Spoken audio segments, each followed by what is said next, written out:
eu queria meditar com você, hoje num tema muito especial. Ontem eu conversei com a nossa juventude aqui, e eu falei com eles algumas coisas, e meditei no texto que nós vamos abordar também nessa noite, porque tem tudo a ver com todos nós e com os pais.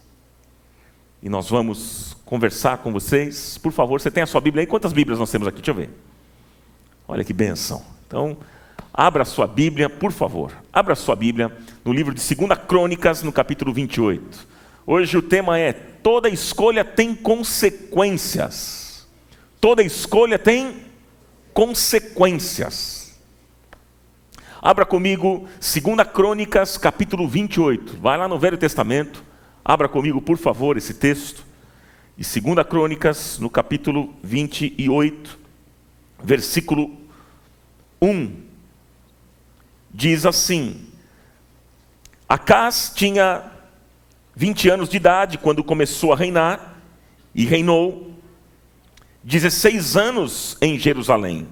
Ao contrário de Davi, seu predecessor, não fez o que o Senhor aprova. Não fez o que o Senhor aprova. Você pode repetir comigo? Vamos lá? Não fez o que o Senhor aprova. Mais uma vez.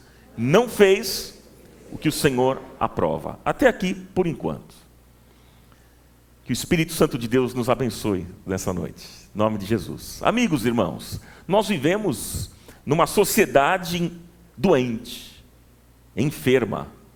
Uma sociedade fragmentada, abalada pela corrupção, pela maldade, pela violência, pelo pecado.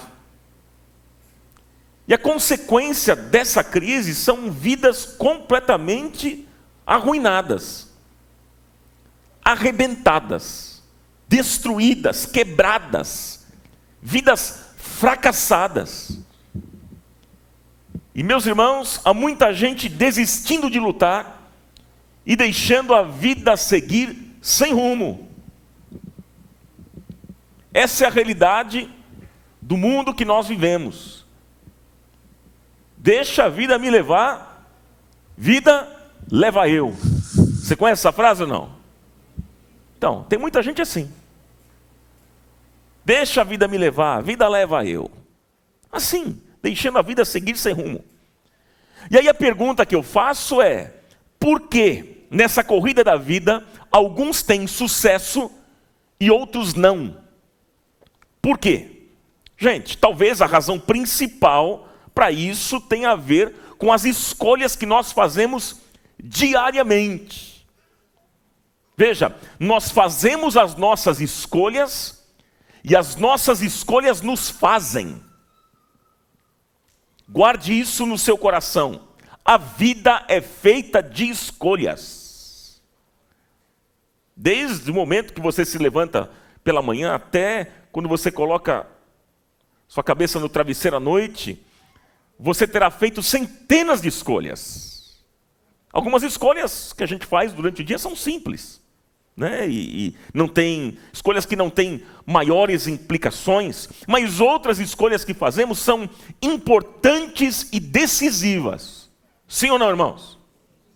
Pois é. Gente, é verdade que há coisas que nós não podemos escolher. Há coisas que a gente não consegue escolher. Por exemplo, eu não escolhi nascer na cidade que nasci. Você escolheu? Você conseguiu escolher? Não quero nascer em São Paulo, quero nascer na Bahia, por exemplo. Você conseguiu escolher? Tem coisas que a gente não consegue escolher. É verdade.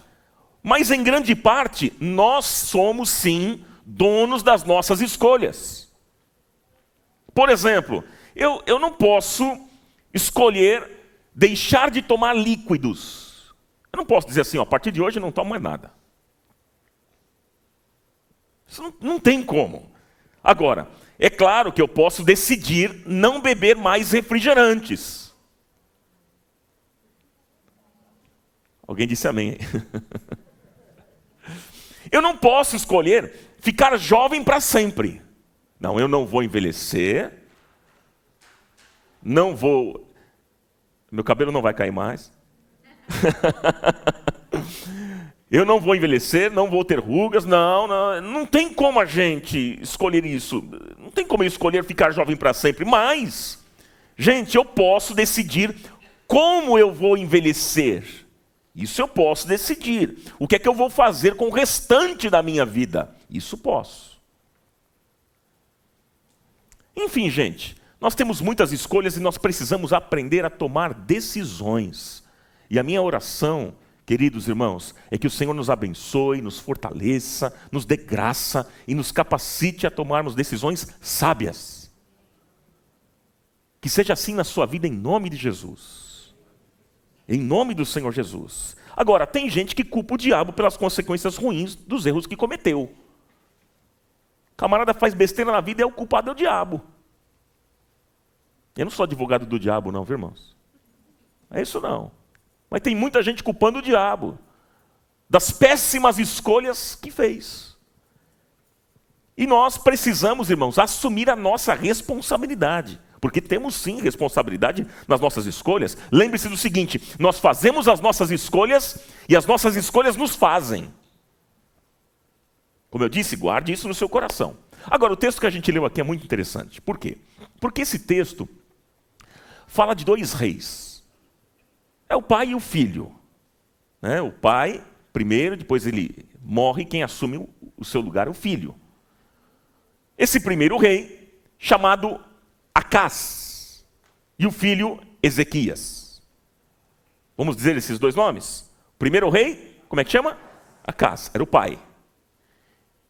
E depois, logo em seguida, o filho Ezequias. E é muito interessante, depois você pode ler com mais calma na sua casa, dois capítulos, o capítulo 28, do livro aqui de 2 Crônicas, e o capítulo 29. A gente não vai conseguir ler todos os versículos, claro, mas depois leia com mais calma. Mas mantenha a sua Bíblia aberta para a gente ir conferindo alguns detalhes dessa história. Mas, veja, Acás é o exemplo de alguém que fez péssimas escolhas. Acabamos de ler aqui. E não fez o que o Senhor aprova. Fez péssimas escolhas. E sofreu as consequências dessas escolhas. Vou repetir aqui o texto, versículo 1 do capítulo 28. Não fez o que era reto perante o Senhor. Não fez aquilo que o Senhor aprova, diz o texto. Agora, veja só o que aconteceu. Para você ter uma ideia aqui. No versículo 2 e 3, a Bíblia diz que ele foi idólatra e ofereceu os seus filhos em sacrifícios.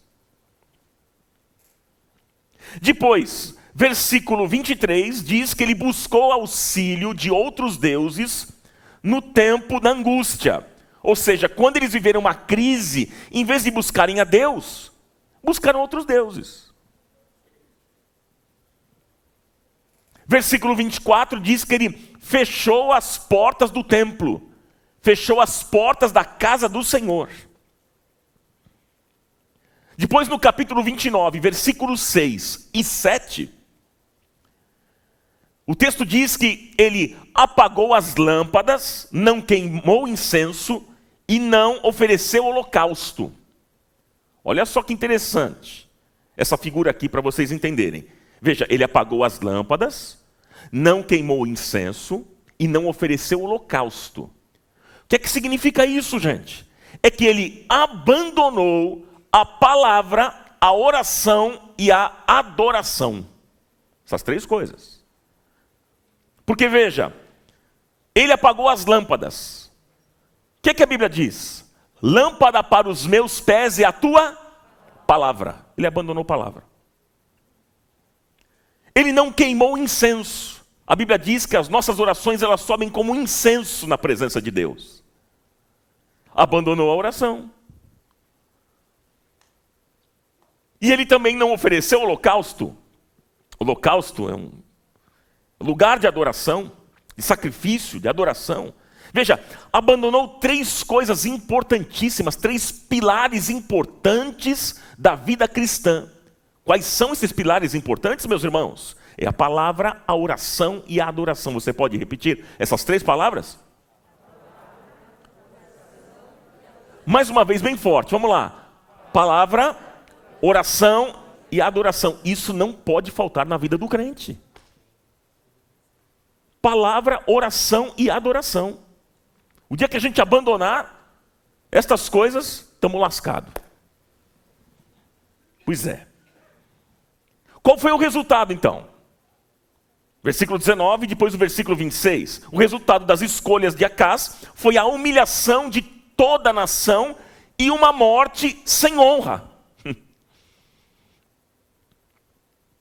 E aí, depois, no versículo 27, aí do capítulo ainda 28, no versículo 27, olha só o que aqui diz.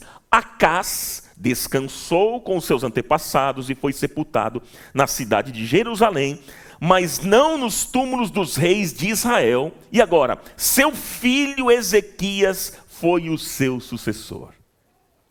Agora chega a vez do filho, gente. Chega a vez do filho. Aí eu fico pensando e tentando me colocar no lugar deste filho, que vai assumir o reinado. E olha o estado, olha a situação que ele se encontra. Olha o que seu pai havia feito. Olha o legado que havia deixado. Meus irmãos, e agora? E agora? Como seria? E aí eu fico pensando o seguinte: quando este filho assume, ele tinha aí diante de si a possibilidade de fazer pelo menos 3 escolhas. Pelo menos. Quais são? Veja, primeira escolha. Ele poderia ser igual ao seu pai. Qual é a primeira escolha? Ser igual ao seu pai. Porque, como eu disse agora há pouco, filho de peixe, peixinho é. Tal pai, tal filho. Ezequias podia escolher imitar o seu pai. Afinal, meus irmãos, como eu já disse, os pais são referência para os filhos. E às vezes eu observo que há pessoas que foram marcadas, têm marcas profundas na sua vida, marcas de rejeição, de abuso, de agressões, de palavras negativas, onde os pais diziam o seguinte: você é burro, você é fracassado, o seu destino é derrota, você não vai dar nada nessa vida. Eu conheci uma moça que foi liberta destas coisas. Ela dizia o seguinte: Ronaldo, a minha mãe dizia que eu seria, olha a expressão, eu seria uma vagabunda para o resto da vida.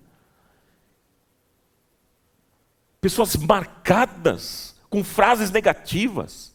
Ah, filho, você é o patinho feio da casa. Você é um burro. Pessoas marcadas assim, por rejeição, por agressão, palavras negativas, abusos. E essas pessoas, quando se tornam adultas, sabe o que acontece com muitas delas? Elas se tornam iguais, elas repetem aquilo que os pais fizeram, cometem os mesmos erros. Porque, gente, nós vamos deixar 3 coisas para os nossos filhos. E eu citei agora há pouco. Nós vamos deixar 3 coisas. Guarde isso, anote aí. O que é que você vai deixar para os teus filhos? Primeiro, é o exemplo. Segundo, é o exemplo. E terceiro é o exemplo. É isso que você vai deixar para os seus filhos. Você, pai, guarde isso. Então, essa é a primeira possibilidade, de ser igual ao pai. Mas ainda há uma outra possibilidade. Qual é? Gente, ser omisso. Olha, meus irmãos, Ezequias podia escolher a omissão e deixar os problemas de lado. Afinal, ele não tinha culpa daquela situação. Foi o pai que criou o problema. O pai que causou toda aquela confusão. Então, era mais fácil ele dizer o seguinte: quer saber de uma coisa? Eu vou colocar uma pedra em cima desse negócio aqui, não vou cutucar problema não, e vou deixar isso para lá. Sabe o que eu fico pensando, gente? Olha, tem muita gente que se esconde, e às vezes se esconde atrás de novidades, de moveres, ficam pulando de igreja em igreja, não param em lugar nenhum, não criam raízes em lugar nenhum. Por quê? Porque não querem ser confrontadas nos seus erros. Isso acontece, infelizmente. Então é mais fácil eu não me vincular a ninguém, para que ninguém me conheça, para que ninguém saiba quem é o Ronaldo.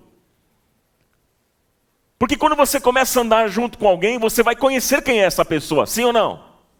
Você vai conhecer as virtudes dessa pessoa e os defeitos.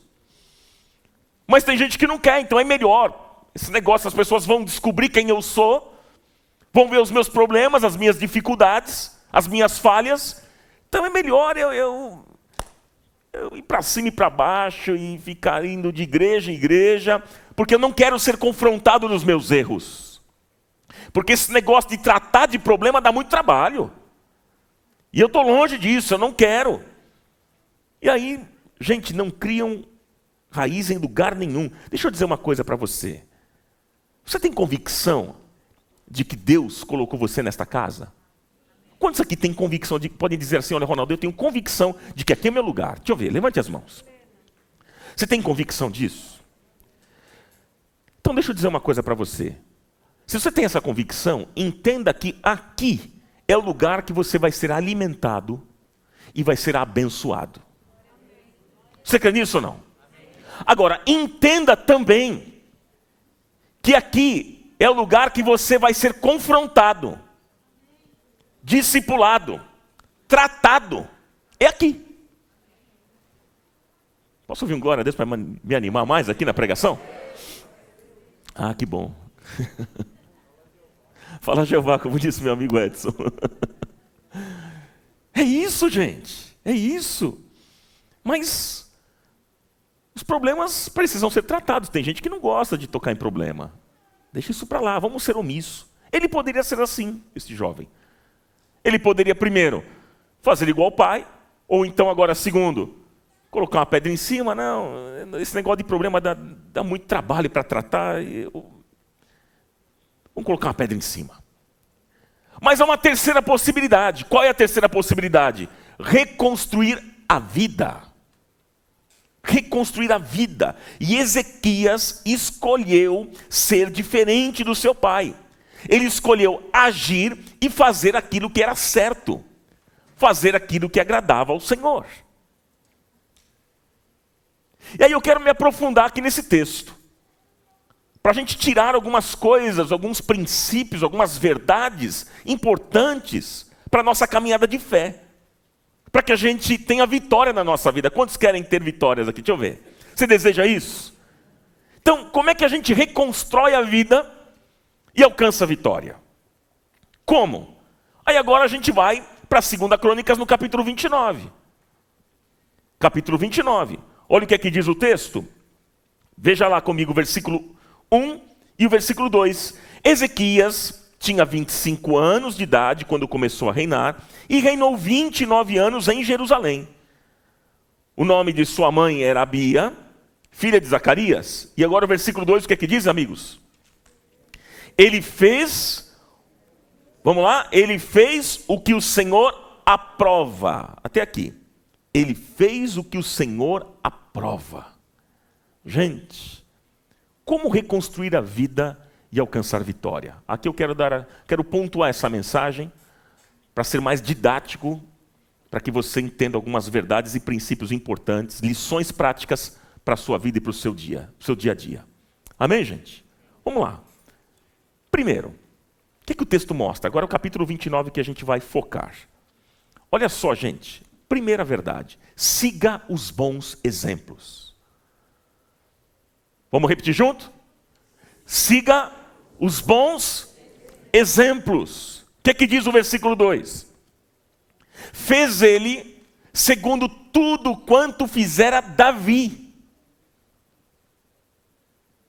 Meus amigos, olha, muitos querem justificar os seus erros pelas atitudes ruins dos seus pais, utilizando isso como pretexto para não mudarem as suas práticas. Ou seja, o meu pai era um alcoólatra, por isso que eu sou. Meu pai usava drogas, é por isso que eu também uso. Meu pai, ele era assim grosseiro, e é por isso que eu também sou. Quer dizer, veja, justificam os erros pelas atitudes dos seus pais, utilizando isso como um pretexto para não mudar a atitude.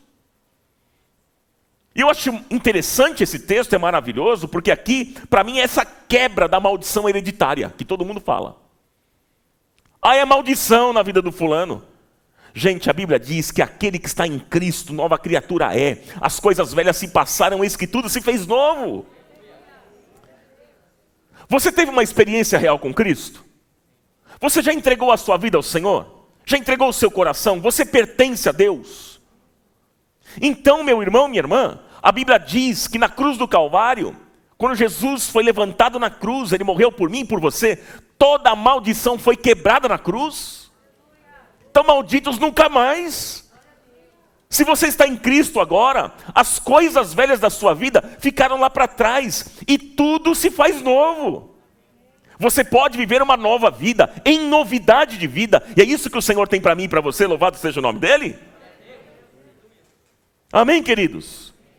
Agora, gente, é claro que existem os maus exemplos, a gente sabe disso, mas existem também os bons exemplos.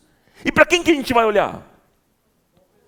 Nós precisamos olhar para os bons exemplos. Nós precisamos olhar para as pessoas que vivem segundo a vontade do Senhor. Meus irmãos, mas eu não tenho um bom exemplo em casa. Poxa, se você não tem um bom exemplo na sua casa, olhe para os bons exemplos de fora. Foi o que aconteceu nesse texto. Diz o texto, fez ele segundo tudo quanto fizera Davi. Qual era o nome do pai de Ezequias? Acás. Para quem que ele olha? Para Davi. Poxa, meu pai não deu um bom exemplo. Não foi legal. Ele agiu mal diante de Deus. Mas Davi, o homem segundo o coração de Deus, olhou para um bom exemplo, gente. Porque tem gente séria. Tem homens de Deus. Tem mulheres de Deus. E nessa comunidade eu tenho plena convicção de que tem gente séria. Tem alguns aqui que são, como diz meu pai, são encardidos. Mas como ele diz, que é bom que fiquem para nascer de novo. Vocês já ouviram ele falando assim ou não? Não, Edson? Né? Mas tem muita gente séria. Tem gente comprometida com Deus, com o reino de Deus. Tem homens e mulheres de Deus. E olha, pessoas sérias andam com gente séria. Os tolos andam com tolos. Com quem que você anda? Provérbios 13, versículo 20 diz: o que anda com os sábios será cada vez mais sábio, mas o companheiro dos tolos acabará mal. É Bíblia, gente, não reclama comigo. É palavra de, só que não é palavra de homem, mas é palavra de Deus. Você crê na palavra do Senhor? As pessoas com quem nós nos relacionamos, meus irmãos, nos afetam, e às vezes profundamente.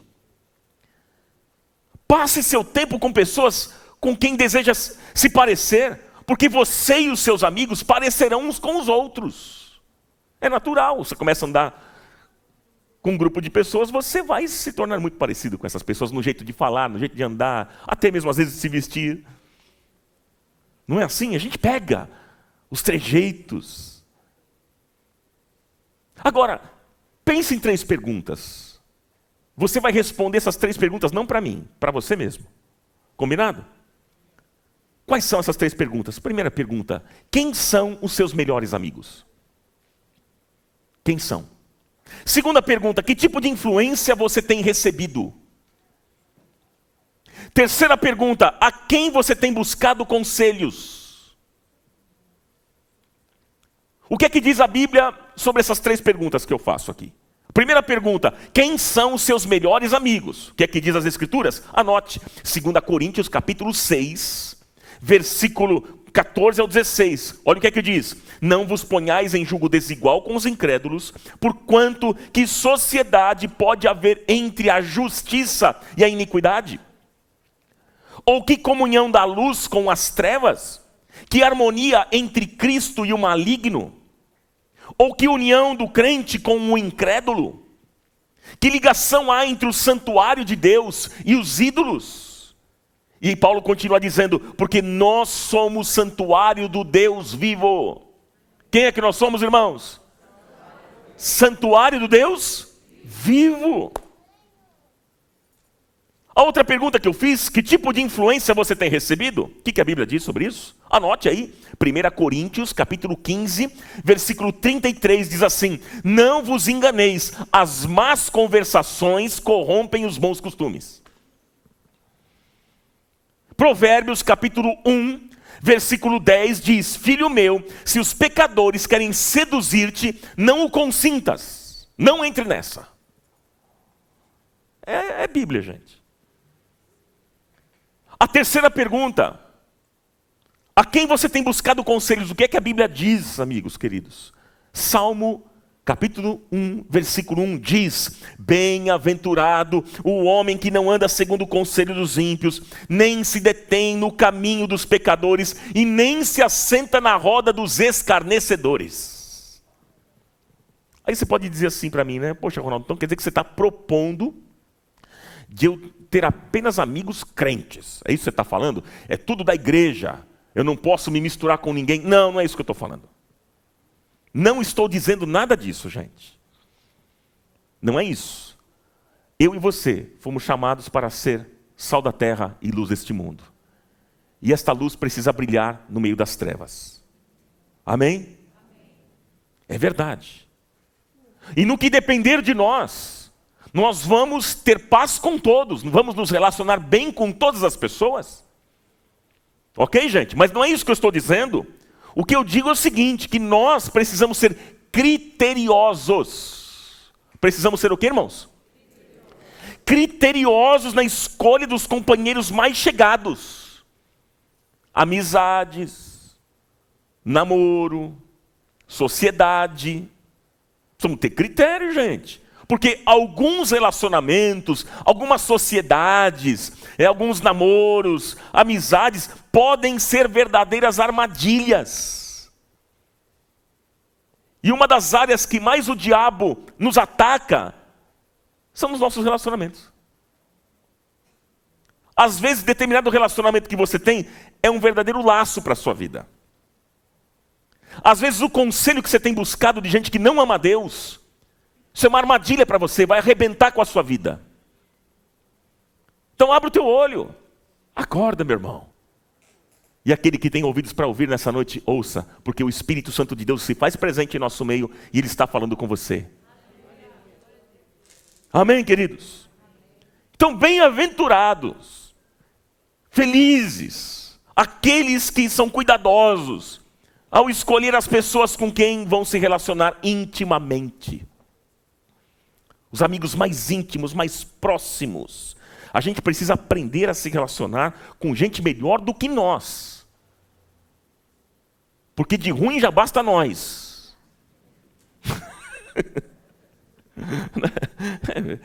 É frase do meu pai, inclusive. Ele falava assim, ó, filho, você precisa andar com gente melhor do que você, filho. Porque de ruim já basta você. É assim, um tom, uma brincadeira, mas é verdade, gente. Ande com gente melhor do que você. Ande com gente melhor do que você. Gente que vai te levar para uma vida boa, de vitória, para uma vida melhor.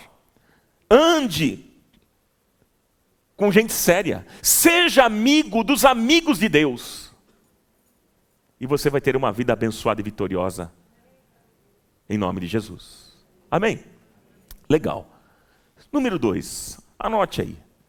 Bom, então, para reconstruir a vida e alcançar a vitória, primeiro, siga os bons exemplos. Olhe para os bons exemplos. Segundo, faça mudanças hoje, agora.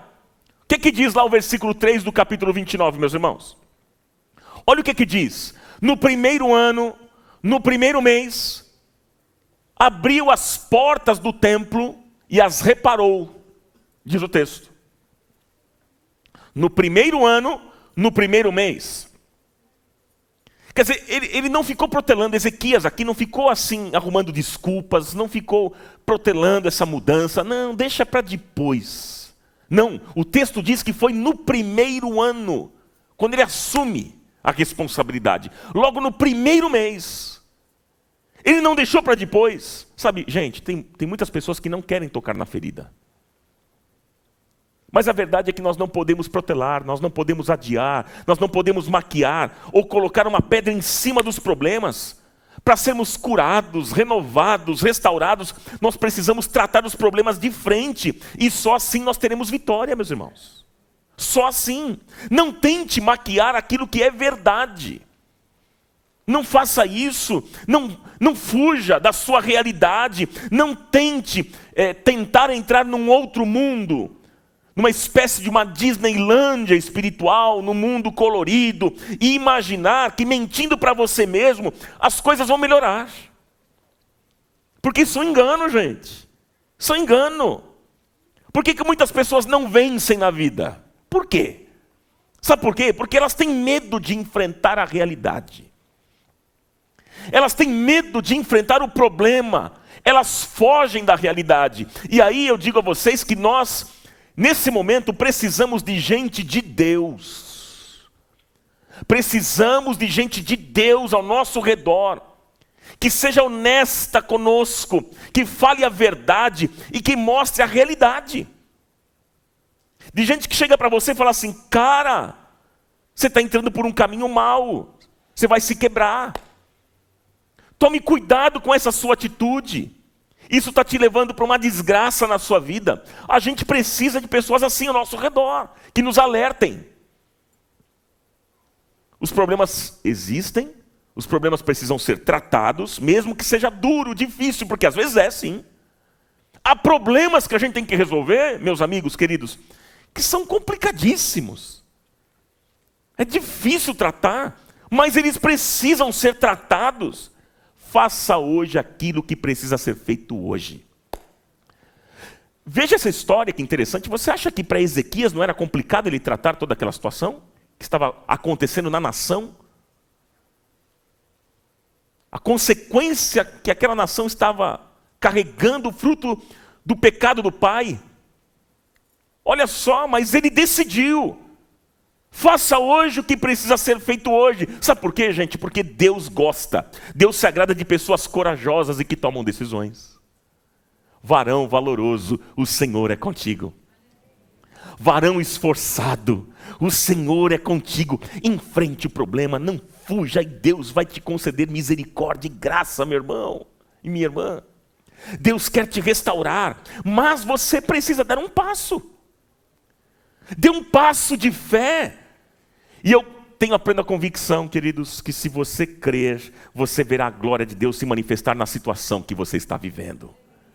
A glória de Deus vai se manifestar na sua vida e na situação que você vive. Se tiver que chorar hoje, chore. Se tiver que se quebrantar hoje na presença de Deus, se quebrante. Se tiver que se humilhar, se humilhe. Se tiver que pedir perdão, peça perdão. Se tiver que perdoar alguém, perdoe hoje. Não deixe para amanhã.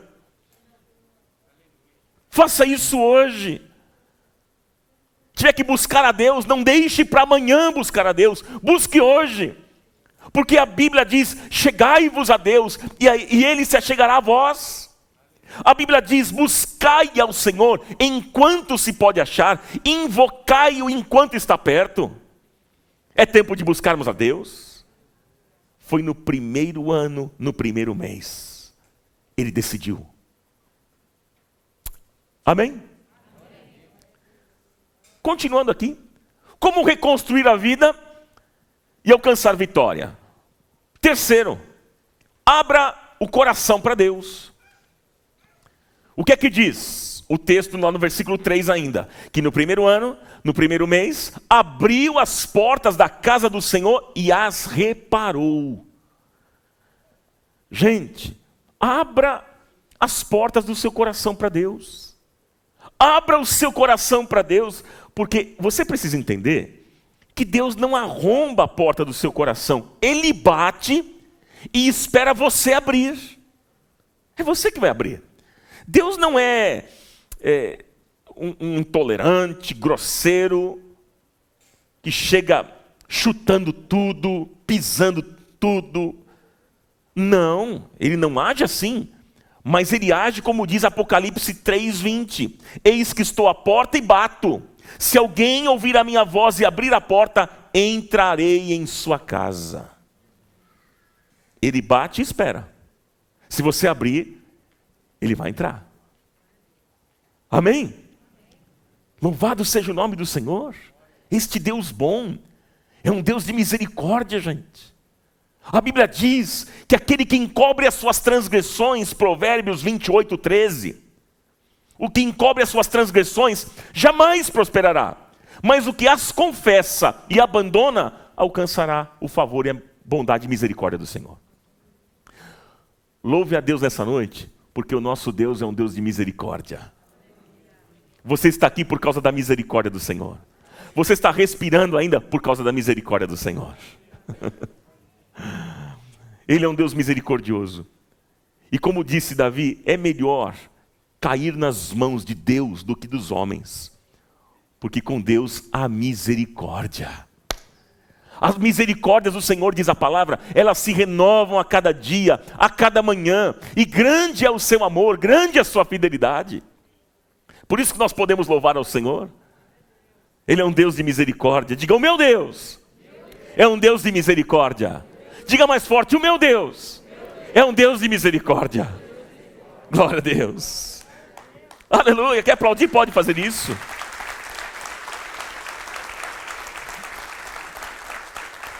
A palavra misericórdia, meus irmãos, vem do latim, misericordis. Miserere é miséria, cordes é coração. E a Bíblia diz que as nossas misérias tocam o coração de Deus. E por isso Ele se compadece de nós. Ele se volta para nós, porque Deus tem o coração voltado para o miserável. Portanto, abra o seu coração, a sua vida, e permita que o Senhor te limpe, te cure e te restaure. Em nome de Jesus, Ele quer restaurar você. O que é restaurar? Sabe o que é restaurar? Devolver ao estado original com melhores condições. É isso que Deus quer fazer na sua vida. É isso que Deus quer fazer com você. Ele quer fazer de você uma nova criatura. E as coisas velhas ficarão para trás. E eis que tudo será novo na sua vida. Ele fará novas todas as coisas. Se você abrir a sua vida, se você abrir o coração para Deus nessa noite, Ele vai entrar e vai fazer tudo novo na sua vida. Você crê nisso? Amém? Mas vamos continuar. Olha só que interessante nesse texto. Algumas lições importantes que a gente aprende, né? Veja. Como reconstruir a vida e alcançar a vitória? Número 4. Anote aí, por favor. Faça uma aliança com Deus. Você pode repetir isso bem forte? Vamos lá. Faça uma aliança com Deus. Lá no versículo 10. Depois de todo esse processo, ele olhou para o bom exemplo. Ele fez a mudança imediata. Ele abriu as portas do templo e as reparou. Ele abriu o coração para Deus. Agora, então, ele faz uma aliança com Deus. Diz o versículo 10. Estou resolvido a fazer aliança com o Senhor. Ele resolveu. Ele decidiu. Vou fazer uma aliança com Deus. E eu pergunto para você, como é que está a sua vida, hein? Como é que está a sua mente? Como é que está o seu coração? Como está as tuas intenções, tuas motivações? Hein? Você já pensou nisso? Você já é inteiro para Deus? O que é ser inteiro para Deus? O que é ser inteiro? Inteiro, gente, é não ser pela metade. É não ser rasgado por dentro. Não ser dividido por dentro, não ter vida dividida. Ou nós somos do Senhor, ou nós não somos. Não tem um meio termo, gente. Não. E aí, quando nós fazemos uma aliança com Deus, o que é que nós estamos dizendo? Quando você diz assim, Pai, eu tenho uma aliança contigo. O que é que você está dizendo? Primeiro, eu vivo para Deus. Quando você faz uma aliança com Deus, você está dizendo, eu vivo para Deus. O apóstolo Paulo afirmou, não sou eu mais quem vivo, mas é Cristo que vive em mim. Aleluia. Quando nós fazemos uma aliança com Deus, nós estamos dizendo, segundo, não troco o Senhor por nada nessa vida. Não vou trocar o Senhor por nada. Eu posso perder todas as coisas, mas eu não perco a presença do Senhor na minha vida. Posso perder o dinheiro, posso perder riquezas, posso perder o carro, posso perder a namorada, o namorado, posso perder o que for, o ministério, seja o que for. Mas eu não perco a presença do Senhor, eu não troco o Senhor por coisa alguma. Isso é ter aliança com Deus, é o que Pedro disse. Para quem iremos nós? Só tu tens palavras de vida eterna. Só o Senhor tem a direção para a minha vida. Quando nós fazemos uma aliança com Deus, nós estamos dizendo, terceiro, eu dependo do Senhor. Eu dependo do Senhor. Sabe o que Moisés dizia? Dizia o seguinte: olha, Senhor, se a tua presença não for comigo, não me faça sair daqui. E eu pergunto para você, você tem falado isso para Deus? Porque a gente deveria falar isso para Deus todos os dias, quando a gente acorda, logo pela manhã, a gente vai falar isso para Deus: Pai, se a tua presença não for comigo, eu não vou levantar dessa cama. Se a tua bênção, a presença de Deus conosco, é a bênção dele. Se a bênção de Deus não estiver conosco, irmãos, é melhor a gente parar. Foi o que Moisés disse: se a tua presença, se a tua bênção não estiver comigo, não me faça sair daqui, não vou dar um passo sem a tua mão sobre a minha vida. Pergunto, você tem orado a Deus e pedido a bênção dele sobre a sua vida? Gente, isso é legítimo. Faça isso. Quando você acordar, peça a Deus: Pai, me abençoe. Me abençoe, me guarde, Senhor. Tua presença seja constante comigo na minha vida. Oh, meu irmão, minha irmã, nós precisamos da bênção do Senhor sobre a nossa vida e decisões. Você concorda comigo? Quando fazemos uma aliança com Deus, nós estamos dizendo, em quarto, desejo fazer a vontade de Deus para a minha vida. E a vontade do Senhor, ela é o quê? Boa, perfeita e agradável. Ou eu realizo a vontade de Deus, ou eu realizo a vontade do diabo. Jesus disse que ninguém pode servir a dois senhores. Jesus disse: quem não é por mim é contra mim, quem comigo não ajunta espalha.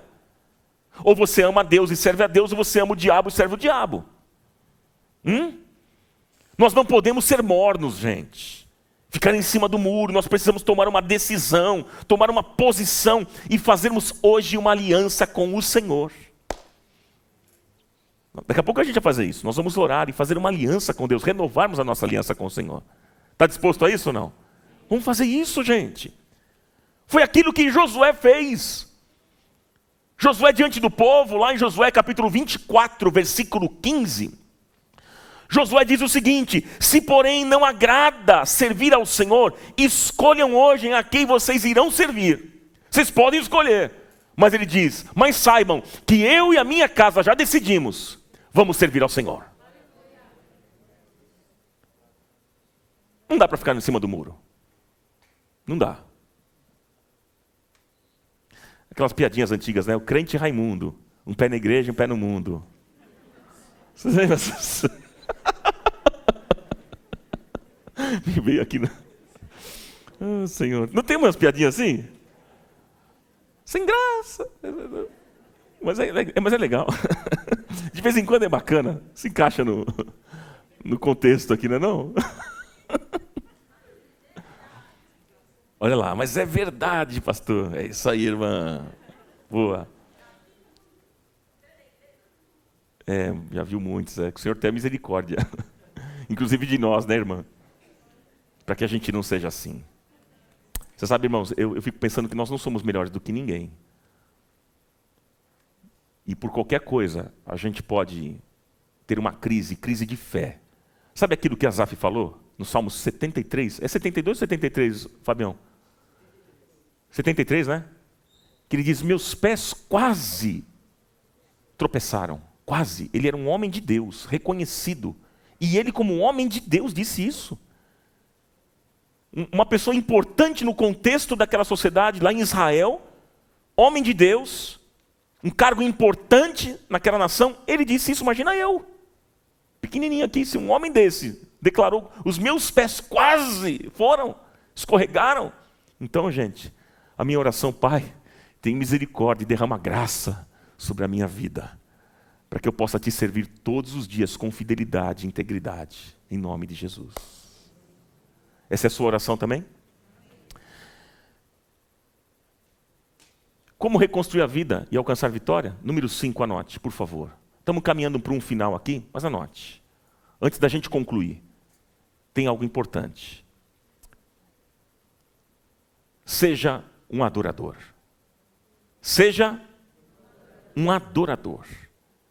Versículos 27 até o 29, depois leia com mais calma, diz que eles se prostraram e adoraram. Prostraram-se e adoraram. A adoração que havia sido abandonada, agora é trazida de volta. Eles prostraram-se diante do Senhor e adoraram a Deus. Eu pergunto, você tem feito isso? O que é adoração, gente? Adoração é render tudo o que somos diante de tudo que Ele é. Deus está procurando os verdadeiros adoradores. Amém, gente? Quando eu me prostro, em outras palavras, eu estou dizendo o seguinte: eu me dobro diante daquele que é o Senhor da minha vida.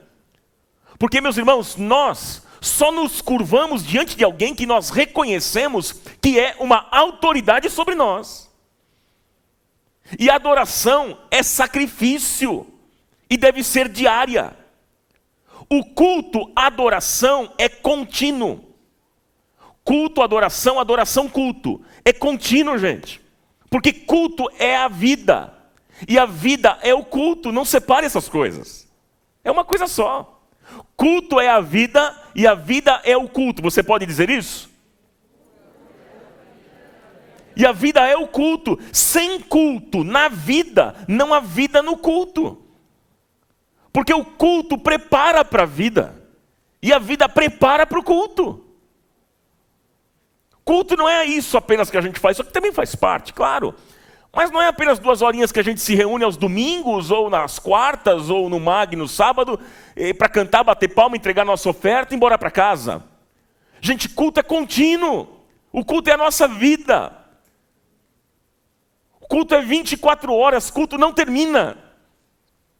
Não acaba culto, gente.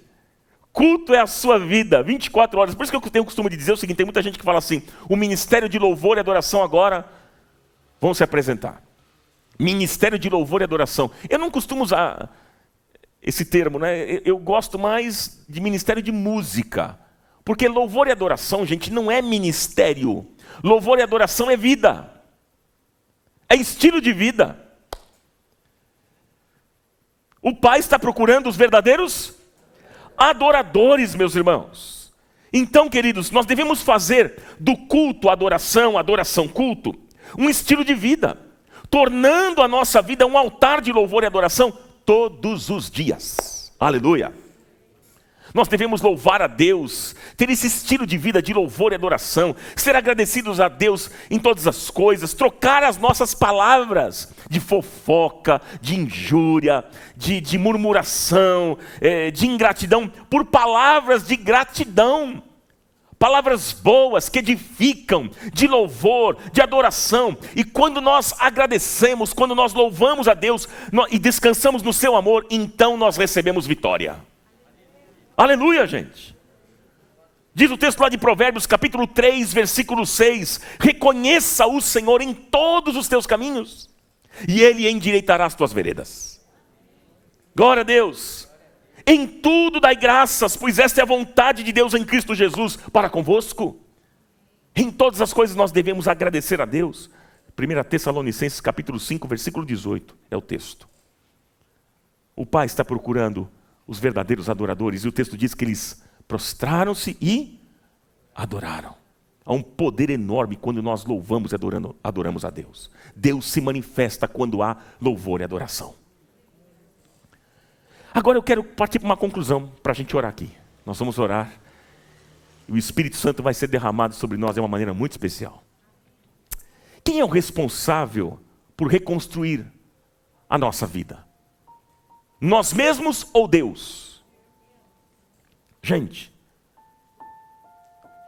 decida hoje mudar a sua história, reconstruir a sua vida.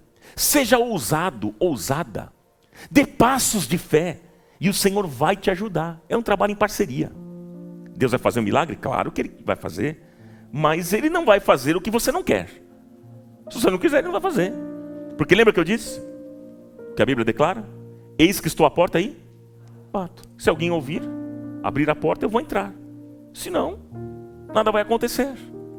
Então permita hoje, abra o seu coração e permita que o Espírito Santo de Deus te cure, te restaure, para que você possa semear coisas boas na vida das pessoas e servir de inspiração para muitos, inclusive você, pai, na sua própria casa. Hoje, como é o dia dos pais, você, pai, receba essa palavra em nome de Jesus. Como eu disse, Deus não vai fazer aquilo que você não quer. Mas se você der um primeiro passo hoje, Deus vai realizar um milagre. Olha, gente, há uma pressão enorme em cima da gente de mudarmos o mundo. A igreja precisa mudar o mundo. Nós cristãos precisamos impactar, mudar o mundo. Mas essa mudança, meus irmãos, só vai acontecer mesmo a partir de uma mudança pessoal. Começa aqui dentro primeiro. Tem uma frase do Lev Tolstói que é muito interessante. Ele diz o seguinte: todos pensam em mudar o mundo, mas ninguém pensa em mudar a si mesmo. É fácil querer a mudança do outro, a minha é mais complicado. Se nós queremos restaurar e reconstruir a nossa vida, não basta vir à frente no apelo, não basta uma oração que nós vamos fazer daqui a pouco. Não, queridos, não. Porque o apelo é apenas a porta pelo qual nós decidimos entrar, é o primeiro passo, mas é necessário que esta decisão tenha constância. A decisão precisa ter o quê, queridos? Constância, porque por vezes eu e você somos inconstantes, começamos e desistimos. Não somos constantes. Todo o processo de mudança exige constância da nossa parte. Não tem jeito. Restauração, gente, leva tempo. Não é assim. Não é passe de mágica, não é da noite para o dia. E como eu costumo dizer aqui, eu repito mais uma vez, nenhum ritual substitui aquilo que é processo. Deus pode fazer algo momentaneamente? Pode ou não? Claro, Ele pode reverter toda e qualquer situação da sua vida. Mas eu quero que você saiba que isso não é o natural, o normal. O normal é o processo. Você está vivendo uma crise, uma dificuldade na sua casa, na sua família? Há um processo de restauração. E é nesse processo que Deus vai trabalhando em você, no seu coração. Vai transformando a sua vida. Ele pode fazer instantaneamente? Sim, Ele é todo poderoso. Mas normalmente é um processo, não basta uma oração. Tem muita gente que pensa o seguinte: já sei, vou pegar a oração lá da igreja, vou domingo lá na comunidade para pegar uma oração e volto para casa, está tudo resolvido, hein?